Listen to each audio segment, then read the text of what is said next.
Hello everyone and welcome back to a brand new day of Road to TCG Worlds 2018. First off, I'm finally back.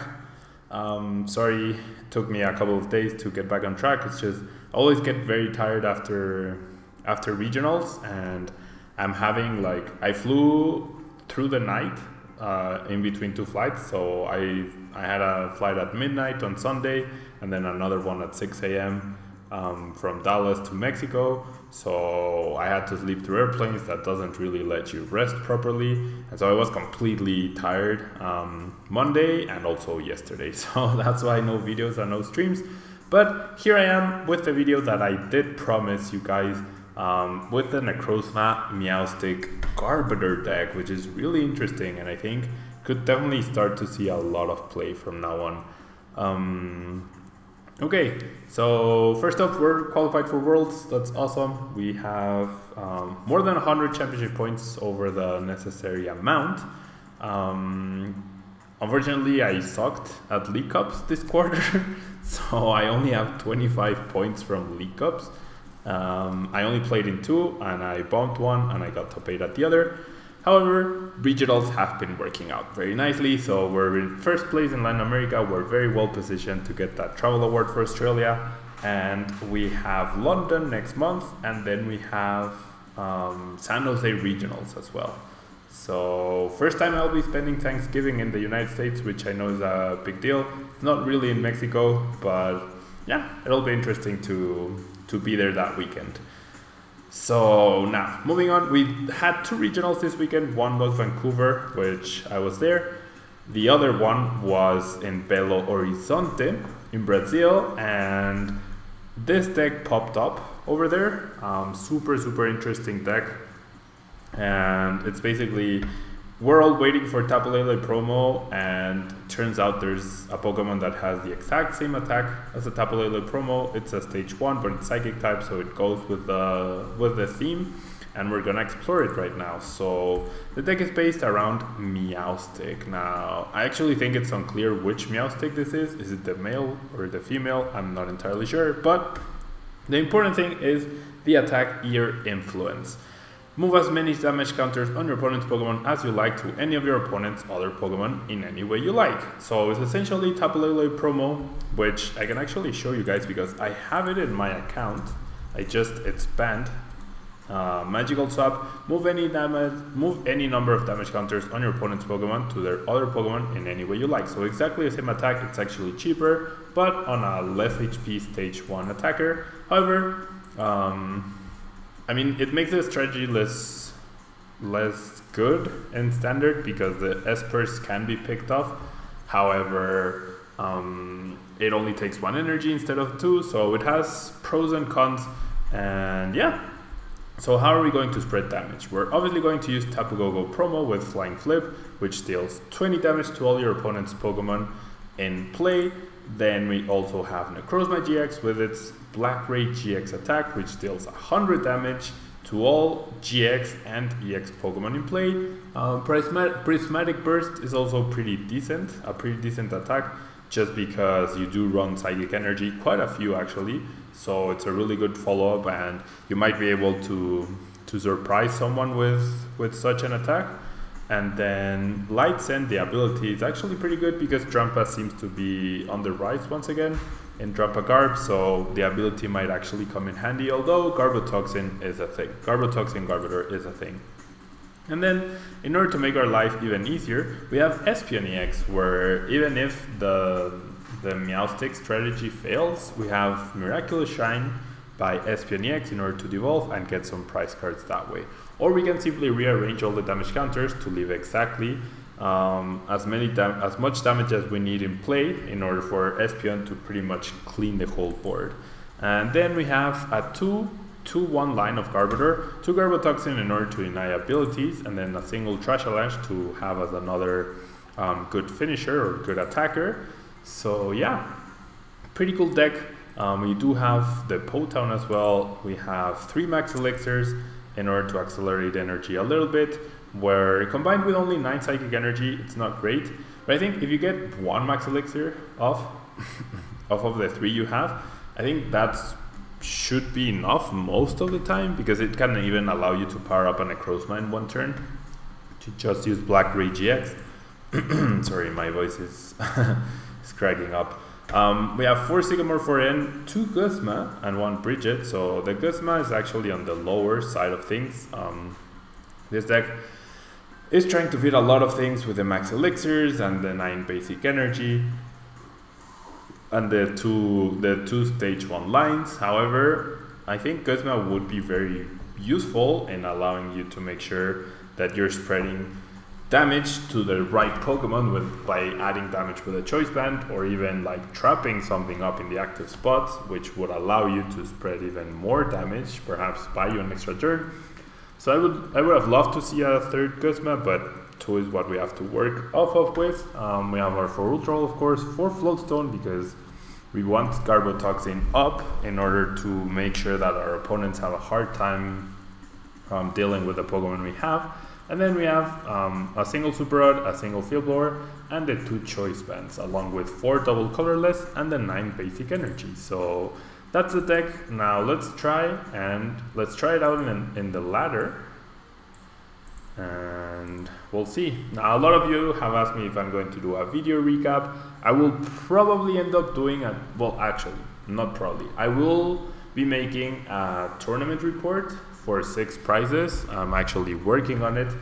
I was working on it before recording this video, and I should have it finished by today, and so I would assume it'll get published tomorrow or maybe Friday. So yeah, be on the lookout for there. 6prizes.com. You'll see my report there. And yeah, pretty decent start, I would say. Pretty decent start. We have the Trubbish and then the Necrozma. My opponent is going first, so I will bench Necrozma. I don't think I'm gonna bench Espeon just yet. And this is an okay start. With a DC, I would call this a fantastic start, but we're up against Zoroark Golisopod apparently. So someone has been watching my videos, and there's a Mr. Mime, which on paper seems good against this deck, but then we do have Garbotoxin to deactivate it, so it's actually not that big a deal, as long as we can keep attaching or deactivating the abilities. Wow, it's actually Zoroark GX Decidueye, not Golisopod. That makes a little bit more sense. So because my opponent just immediately denied my Tapu Koko right here,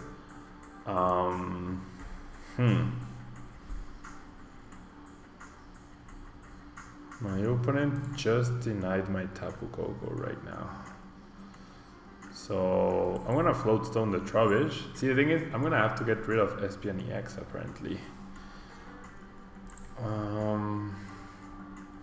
I still think this is correct.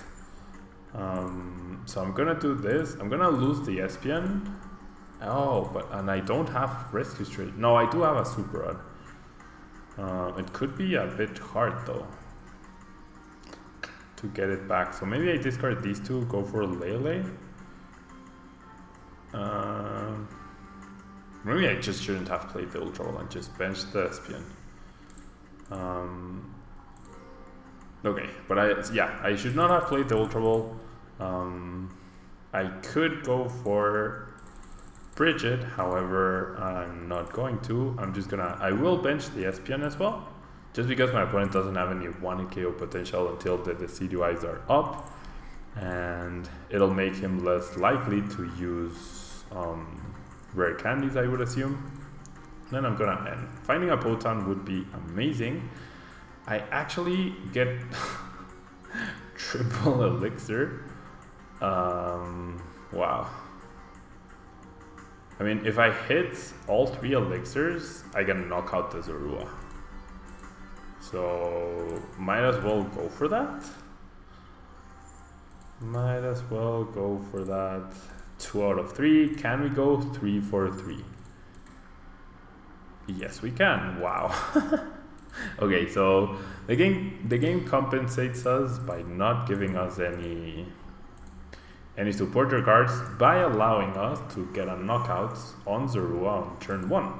So as unlikely as that was, it actually ends up working out for us. Then what we could do afterwards would be take a knockout on the Mr. Mime through the use of Guzma, and then start spreading with Necrozma. My opponent immediately rescues Stretchers back to Zorua. Hopefully we see an N here. That would be best case scenario for us. We see an Ultra Ball, discarding Espeon-EX and Tapu Lele. So our opponent recognizes that Espeon-EX will definitely not be very useful against us. We see the Dart Tricks. No, that's gonna be a Sycamore. Yep. Perfect Sycamore for our opponent. He's also going to be able to beacon without any punishment whatsoever, which is obviously not ideal. So yeah, I think going after the Mr. Mime would be correct here. I actually think going after the Mr. Mime would actually be correct. Also because my opponent already used one Rescue Stretcher, so that means there's actually no... Oh, and then perfect. There's actually, it's less likely that he'll be able to get it back, which is great for us. I mean, we do have a ton of energy on Tapu Lele. Oh, never mind. There's a second Rescue Stretcher, which is even better for us because now, after we take a knockout on the Mr. Mime, we should be good to go. We actually should be good to go. And we get an Ultra Ball, so that's even better, I would say. With the Ultra Ball, I can actually get Garbotoxin up and then retreat into Tapu Koko by playing Brigette. So no abilities here for my opponent, at least for one turn. We will start spreading damage and we will get Espurr and Koko. So our opponent might not even know what Espurr does. So I actually don't mind not taking the knockout on the Vulpix, just because those decks usually use a very low amount of Pokemon. And we only have 5 Psychic Energy left, but I feel like that's okay. Our opponent also playing down to 2 GXs plus the Lele he already has, and he currently has no abilities. We see an Acerola to pick up the Vulpix and immediately knock out our Koko. So benches another Lele, no abilities, has a DCE, and decides not to play the N, which seems correct here. So we're in top deck mode. We do have ways to pressure. I can pressure with Lele, I can pressure with Necrozma, and yeah. Going for this attack with Lele seems okay. We set up the Zoroark to get potentially knocked out the next turn or in a couple of turns, but we're going for the Espurr strategy, right? That's our main goal here. We see another double Colorless on Tapu Lele, retreats and decides to go for the energy drive with that one. We're just going to be able to spread even more damage now. And we get a Po-Town. So Po-Town definitely won't affect us too much. We are going to lose the Tapu Lele right here. I actually should not have played the Po-Town so that I could have an Ultra Ball or a card to discard for Ultra Ball. And we see the knockout with Energy Drive. So finding a Psychic here or an energy would be absolutely amazing. And oh, we get the Sycamore top deck. Awesome. Okay, so there's the energy. We're getting Trash Avalanche Shop as well. And we are going to pull off the Black Ray GX. We will also even take out the active Lele, which is like the biggest threat right here. Oh, not Prismatic Burst. Well, I could use Prismatic Burst and then Black Ray, but I don't think there's any reason to delay the Black Ray. We have so much damage in play now. So much damage, and all we need is the Meowstic now. Which one of them was priced, I believe. So it's still priced, we weren't able to hit it.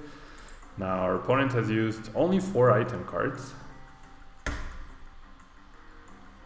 Potown would give us even more damage to spread. And we only need to take 3 prize cards, which is great. Only need to take 3 prize cards. My opponent plays Max Potion. He just outright removes 200 damage from the field.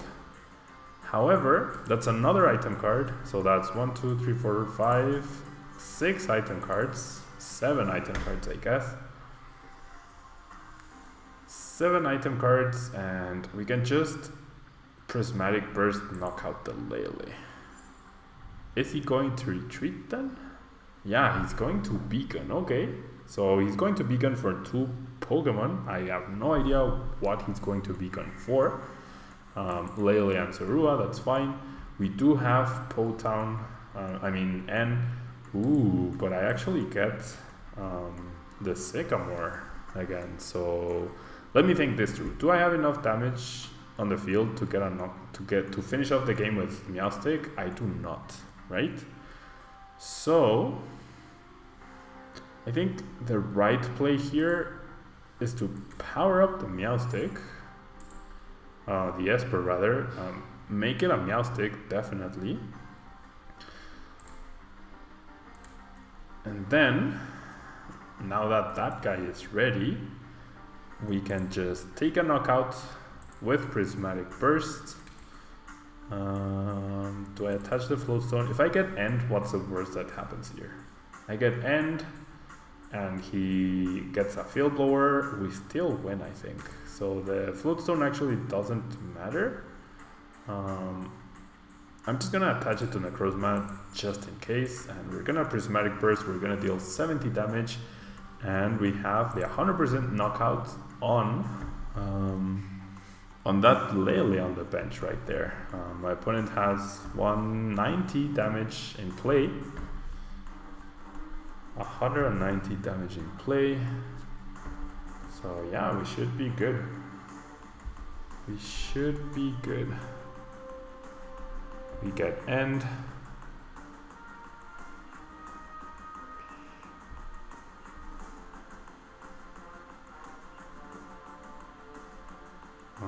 We get Potown, we get Necrozma. Our opponent says well played. We'll return the well played. And yeah. Pretty interesting game.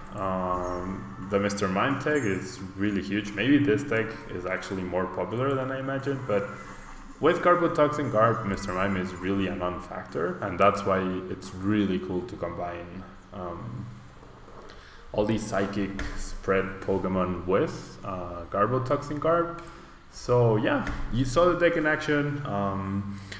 I think I'm gonna leave the video here. I will try to stream. I'm not sure today because I do have a few coaching sessions today in the afternoon, but definitely we will have a stream at some point throughout the week, and I will try to showcase the deck a little bit more, use it for a couple more games, because I know a lot of people are interested in seeing it. It's also fun to use, I guess. I do like the spreading strategies. And I also use the Garbodor Sylvan deck that I used to win Vancouver Regionals. So yeah, stay tuned to the channel, stay tuned to twitch.tv/Tablemon if you're not following yet. And I will see you guys tomorrow with a brand new video. Thank you guys, and bye-bye.